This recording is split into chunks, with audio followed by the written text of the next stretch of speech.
Welcome to Real Life with Jenny. My name's Jenny Senapataratna. Grab your favorite drink, get yourself a snack, and we will get started. Today I know it's one of my favorite, toasted coconut almond bark black tea. I am not sponsored, guys, but if you've not tried this tea, you are missing out. It is so yummy. And I have the sour cream and onion toasted chips from Ritz. These are so good. I've been munching on them and I'm like, okay, I gotta stop for a smidge. Anyway, let's get real. I want to talk a little bit about the adventure that I've just been on.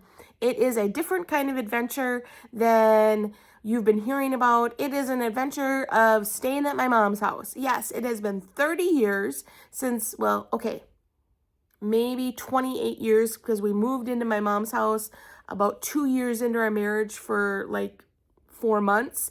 And so 28 years. All right. So 28 years since I've lived with my mom, and here we are. So my sister and my mom actually live in the same house. They have like one has one level, the other has the other level kind of scenario, and it works really well for them.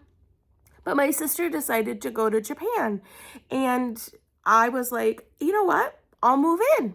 I'll just move right on in and we'll just, take care of mom and see what things she needs and just do laundry and, all this stuff, right?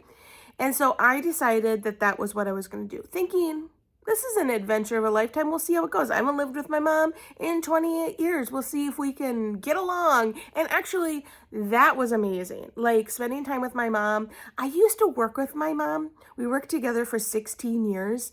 And actually, part of that time we shared a wall. We had offices right next to one another. And it was the time of my life. I just absolutely loved being that close, and we did everything together. You have lunch breaks together, and I miss that. I so miss that time. And so I thought, let's do this. Well, the one thing that I maybe, I don't know why I decided, but I thought I'm going to take the dog with me. So I have a little dog. You can see him, I'll put him up in social media if you haven't seen him. But he is the cutest little guy, but he is a little wood tick. Like, he loves to be with his people. That is just who he is. And so I'm like, let's just bring him over there. He already loves my mom's house because that's where he goes when we go out of town. So I'm not sure if he thinks our house is the house he's supposed to be in or my mom's.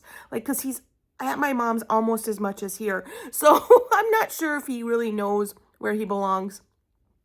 But he loves to have his people together. So I was like, I'm just going to bring him with. They've got a dog door so they can go outside into the backyard all they want.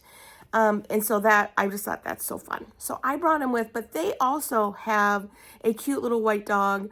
My sister actually has a social media page, totally for her. It's Helpful Noodle Boots, I think.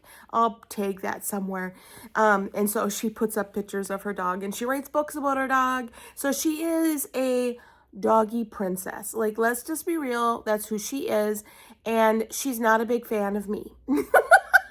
It's just the complete truth. Not a fan of Jenny. And in these couple weeks, she made that very, very clear. There was a lot of moments that I was like, this dog does not like me. And my mom's like, yes, she does. No, she doesn't. There was no love lost. She does like a prairie dog. So she stands up on her hind legs and puts her feet up like this and growls at you. She did that to me every day, almost all day. It just felt like everything I did was like, what are you doing, you lunatic?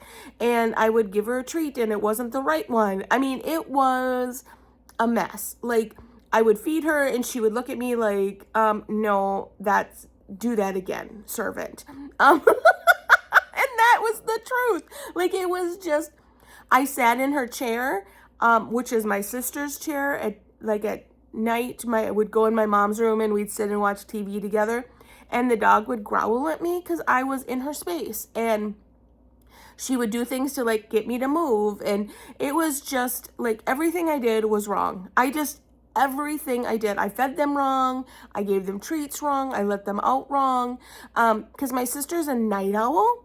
And so they are up all hours of the night. And I'm not a night owl. I'm not a morning owl. I am an exhausted owl. Like, I am constantly trying to figure out how to get to sleep. Like, that is just who I am. I don't stay up late anymore. I don't get up early. And they stay up really late, like 2, 3 in the morning. And so the dog's used to going out, and I'm like, it's 11 o'clock. Jenny is done. And the dog's like, let's go. And I was like, no, we're not going. I mean, it was a mess. I just don't even know how to say it any differently. Like, this poor dog was like, who are you and why are you here? You flee. And I was sitting there the whole time desperately trying to get this dog to love me. So the dog got more, she actually gained weight in 2 weeks because I gave her so many treats and so many things to be like, love me, love me, love me. Please just tolerate me. Maybe don't love me, tolerate me. I don't know, something like, don't growl at me anymore. Please stop. And it so reminded me of my regular life. Like, I realize that a dog and a person are very different. I get that. But there are so many times in my life I have spent so much energy trying to get someone that doesn't like me to like me. Am I the only one? Maybe I'm the only one. But I have spent so many hours and money and different things to get people that do not like me to like me. And you know what? At the end, I realized that it had nothing to do with me. Because I went to the airport and I picked up my sister, and I was waiting for my husband to come pick me up because I didn't have a car. And so I was waiting there, and their little dog Zoe came over and sat in my lap and cuddled up. And I realized it wasn't that she didn't like me. She was upset because she thought I had replaced Joni, my sister. Like, I had come in and taken over, and I don't want you here. I want my friend back, not you, you weirdo. And I realized that you spend so much time and energy running after people that don't like you and caring about what you said and caring about what you do. They're never going to like you because it has nothing to do with you sometimes. Sometimes it does. Sometimes I have made huge mistakes and I've been a buffoon, and yeah, absolutely 100% I've done that, right? Like, I can name off just on the top of my head, probably 6 people that deserve to not like me because I have messed up. I have made mistakes. I have not done well in that relationship. Absolutely.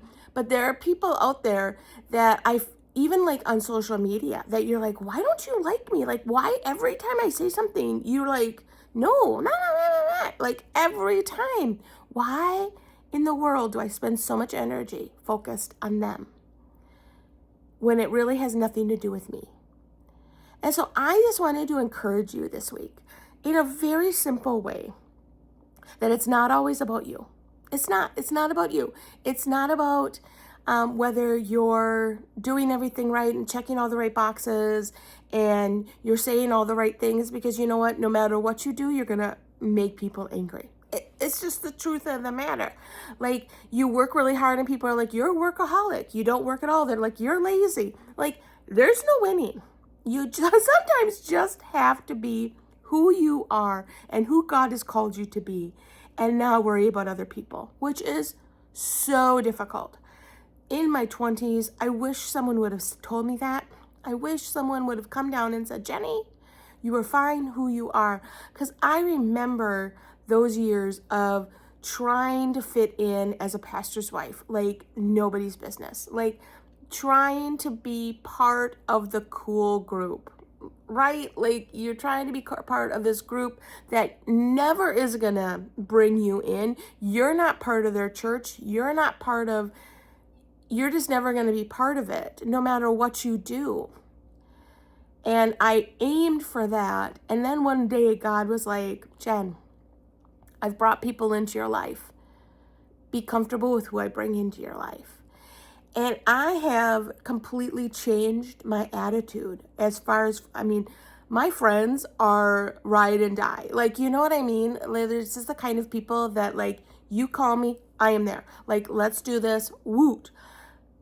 And they are the same with me. And I really feel like that is because I have decided to stop going after the people that don't like me.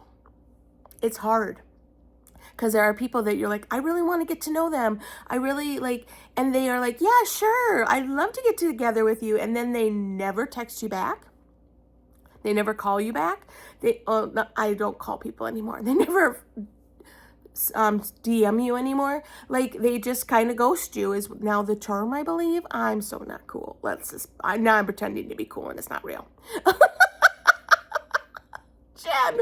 Anyway, we have to stop spending our energy on the people that don't care and don't want to be our friends, and let them go.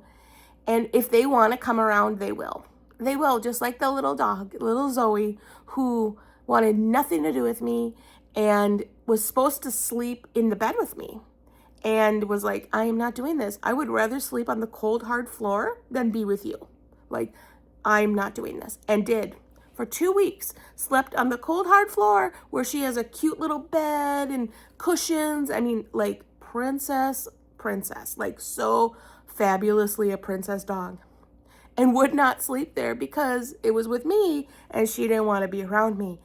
And we so strive after those people, don't we? We strive after the people that will hurt our feelings and say things and be negative to us because it's some attention. And I urge you to step back and go, you know what? I'm actually going to spend my time watering the flowers of the people that love me and spending time with the people that actually care and going after them. The one that emails you back.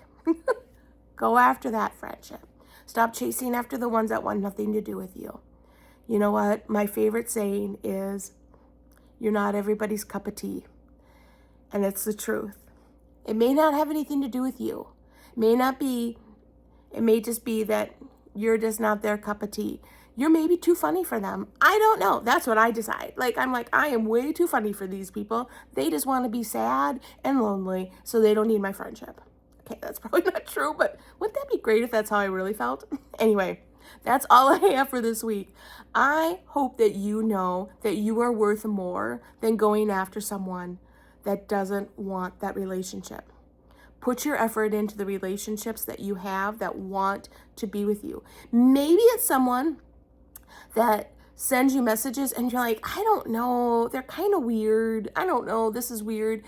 Go after it because they want a relationship with you and there's something they see in you that they want, and go after that relationship. Those relationships sometimes are some of the best and most rewarding because you find someone that cares as much about you as you do about them. And I'm telling you, it makes a huge difference. Well, you can find me at Real Life with Jenny on Instagram, Facebook, and on YouTube if you want to watch this live. But you don't have to do that either. You can continue to listen where you are. You can support this podcast by going to our Amazon store, which is in the link below. You can also go to Buy Me a Coffee. That all comes back to Real Life with Jenny, and it just continues to support this. We're almost at 6 years. We're not quite there. We're getting close, but not quite. We're like 2 weeks out and we're going to be at 6 weeks. So thank you so much for continuing to listen, continuing to support, continuing to laugh with me, to cry with me. It makes a huge difference. You are my people. I am no longer going to worry about those who stop listening or are saying negative things. I am here for the people that are listening, and you mean the world to me. And I so appreciate you. You all have a great week.